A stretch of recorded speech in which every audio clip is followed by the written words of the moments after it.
Good afternoon from the farmer's garden. I'm one of the farmers and I'm in the kitchen right now. So this afternoon we went and picked 25 pounds of wild plums, and now I'm getting ready to start cooking them down for jelly. I thought I'd show you the process. So there is a reason that our wild plum jelly is very seasonal. First of all, the wild plums are seasonal. We only pick these, we usually pick 2 or 3 times. We have a fabulous neighbor who lets us come over and pick his trees, and we usually pick 2 or 3 times. They don't last very long, but also the jelly making process for these is a lot more work than a lot of the other flavors that I do. So I am never very sad when I run out of plums, just because of the work that goes into it. So I'm going to show y'all what it looks like to cook down 25 pounds of plums and get them ready for jelly. I'm not going to be making all the jelly today. I'll get at least 1 batch made this week, but most of it will go into the freezer for a week when I'm not also harvesting wheat and all of those things as well. So our first step is washing. And so I just kind of, I don't wash them super good because we're going to strain it and filter it a few times. But I do try to get the leaves out, any bugs, and any of the mushier plums that made it in. Because they're all hand-picked, we usually don't have a whole lot of mushies, but we get a few. And it looks like we brought home quite a few leaves today, so I'll try to remove those. And then I'm going to get them divided up into some big pots so that I can cook them for a minute. Alright, so we ended up with 2 big pots here. I am going to add some water. It seems to depend on who you ask. Some people say add water, some people don't. I feel like it keeps it from scorching in the pots, especially when I have this much to cook down at a time. It probably dilutes the flavor just a little bit by doing it that way. But again, I have enough fruit here that my fruit to water ratio is, it's not going to hurt the end product here. It's still going to taste amazing. So I'm going to turn these on and let them start to simmer. This is going to take a while, especially with pots this big. But I want to get them simmering. The heat will help these to burst and help release those juices. So that's what we're going for here. So there they go. They're going to sit there. I am probably going to go ahead and put lids on them. I don't always, but I think I will this time just to keep that steam in, keep that flavor in. But that's all they're doing right now, is just cooking down on the stove. All right, so this has been on the stove for probably close to an hour now. Because the pots are so full, we have not yet reached a simmer. But they are starting to pop. You can see that we actually now have liquid in there. And I promise you, I did not put that much liquid in there. I put enough to fill the pot, not even halfway. So they are starting to burst, and we are getting that juice coming out of there. Not as much in this one. I haven't had this burner up as hot, so I've adjusted it. And this one is coming slower. You can see it doesn't have nearly as much juice in there. It has not juiced out yet. There's a reason this burner over here is my jelly burner. This one gets really hot, and it cooks fast. So yeah, now you can see it's starting to simmer in there, and that's what we're going for. We want it to bubble and simmer and make all of those little plums burst. And turn this dude up a little more and see if we can get it to simmering too. All right, this is what we're looking for here. When it begins to foam like that, I know that most of those plums are starting to burst now. So this one is doing really well. Again, this burner gets hotter. So this one's kind of ahead of the game. It's simmering good. I don't know if you can see through the steam, but yeah, it's simmering really good here. So as it begins to foam like that, that's when I know it's about ready. So I'm going to go ahead and turn this one off and just let it to sit there in that hot water for a while before I get ready to crush the plums. All right, this is the setup for my next step. You may have seen these before, a garage sale, an estate sale. Most people that have these, unless they helped their mom or grandma or whoever use them, they're not sure what they're for, and they tend to be sold cheap. If somebody knows what they have, they can be really expensive to get. But this is a berry strainer. You can use it for other things too, but it is a berry strainer. That's what we use it for. So if we're doing blackberry jelly, we strain them through here to remove some of the seeds, that sort of thing. So what we're going to do is move the plum juice and pulp that we have here. We're going to move that into the strainer. And then we have a wooden masher that we will use to grind the rest of the fruit and mash the rest of the juice out so that we can turn it into jelly. All right, so I'm just going to ladle the fruit over, and this is going to make a huge drippy mess, and I'm probably going to end up having to mop later, but that's what we're going with. And you can already see that beautiful pink juice coming out at the bottom. So again, I started with some water in here, but not even anywhere close to half the pot was water. So this is all plum juice. So we put those in there. Got to figure out where to put my spoon. If I leave it in that pot, I'm not going to be able to pick up this metal ladle. Okay, so then we can use our masher to mash the plums. And we'll get some of that pulp through as well, which just increases the flavor. But this won't let the skins or the pits go through, or any little bits of leaves or anything like that that I might have missed. All of that will be strained out, and we'll just get that gorgeous pink juice down in the bottom. Okay, so that's the first batch gone through. It's just pulp and seeds now. You can strain it as much as you want if you want to just really keep on mashing on that. I have plenty of plums, so I'm not going to just spend a whole lot of time on each batch. But y'all know I don't waste stuff around here either. So all of those seeds and pulp are going over here in a bowl. And once that cools some, those will go to the chickens.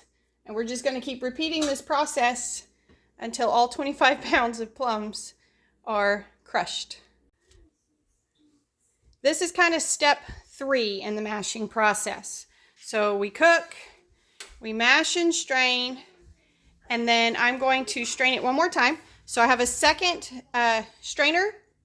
If you only have one, you just finish mashing them all and then move to this. But this part takes a little longer, so I'm going to get it started while I work on that. And then I have put a coffee filter in the bottom of this. I usually use cheesecloth, but I'm going to see what happens with the coffee filter. Technically, jelly has no fruit in it. It is just the juice. So to do it right, it's supposed to be clear. It's supposed to not have any sort of foggy color from having that pulp in there. I'm not going to say that I'm going to do this right. I don't think it's going to come out completely clear, but I do aim for that when I can. So I'm going to take what I've already mashed into juice, and I'm going to pour it into this one and let it strain through and see if it comes out clearer. So I've poured it in, and it's going to just kind of take a while to filter through. I think I crushed my coffee filter, so I may have to do this again. That's kind of the benefit of the cheesecloth, is when you put it in there, you can lay it over the sides, and it doesn't get knocked down. But you can see this should be all liquid, but it's not just pouring through. So that tells me that we do have quite a bit of pulp still in here. So we're going to let this just sort of slowly filter through and try to get it clearer than it is now. It's still going to have some pulp in it. I could do this a few times to get it clearer. I don't know if I will or not, but that's kind of step 3 in this process. I will tell you, if you are a neat freak in your kitchen, this is probably not the flavor of jelly for you to try. The drips and the mess and the spills, especially when you're working with hot, heavy pots, it gets pretty messy doing this flavor. So if you like your kitchen nice and clean, that's something to keep in mind. You're going to be frustrated during the process here. All right, I am working on mashing the last batch of plums through. So all together, I have been in the kitchen for about 2 hours now. That doesn't count the hours it took us to get these picked. It took us an hour and a half or 2 hours, but there were up to 5 of us working at a time. So it takes a while to get them picked. It takes a while to get them cooked down, and I am still not anywhere close to the actual jelly making process. So there is a reason that plum jelly is seasonal. In addition to the plums themselves also being seasonal, it is just a lot more work to make this flavor. So I'm mashing these. I have a huge bowl of chicken scraps ready. I am now draining the juice into the second pot. So this one was getting pretty full, and I'm now going into here. I did swap over to cheesecloth just because I felt like it was working better than the filter.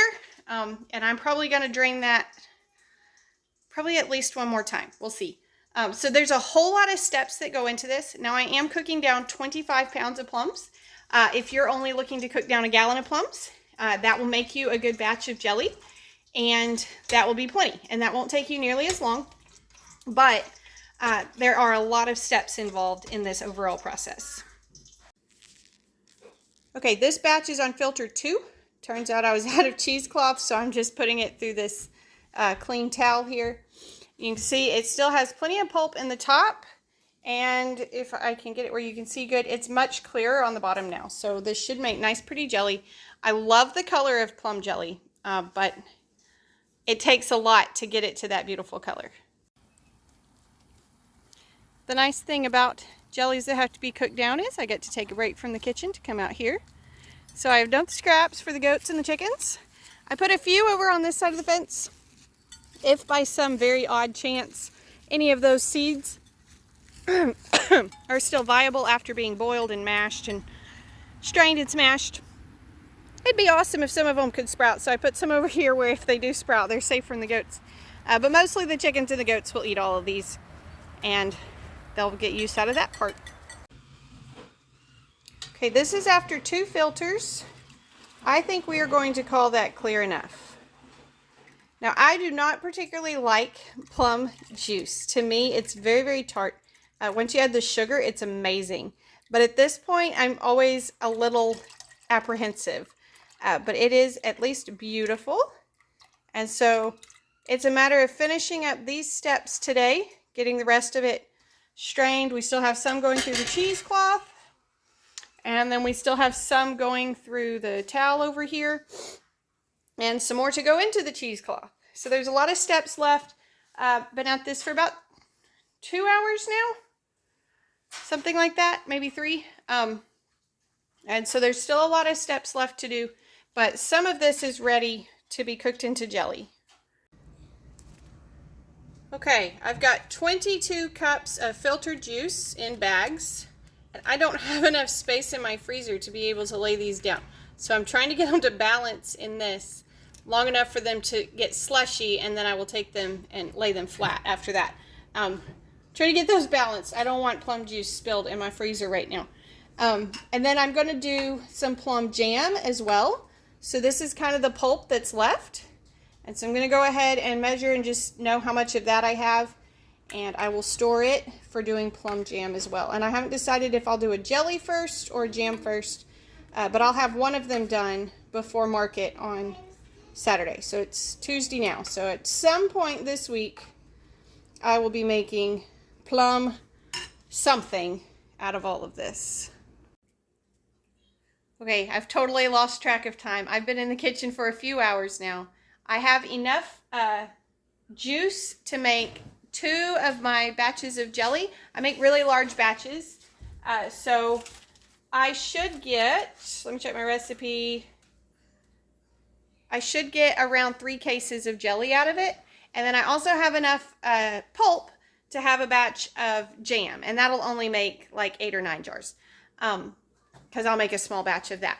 But that's all cooked down and ready. And so that's just the process for going from the tree to ready to make jelly. I have not actually started any of the jelly making yet. That will be another day. But that's how it goes to get it from tree to ready to turn it into jelly. It's a huge mess. It's a lot of steps. Thank y'all for stopping by the farm today. Hope you enjoyed your visit. Y'all be sure and come back when you can stay longer.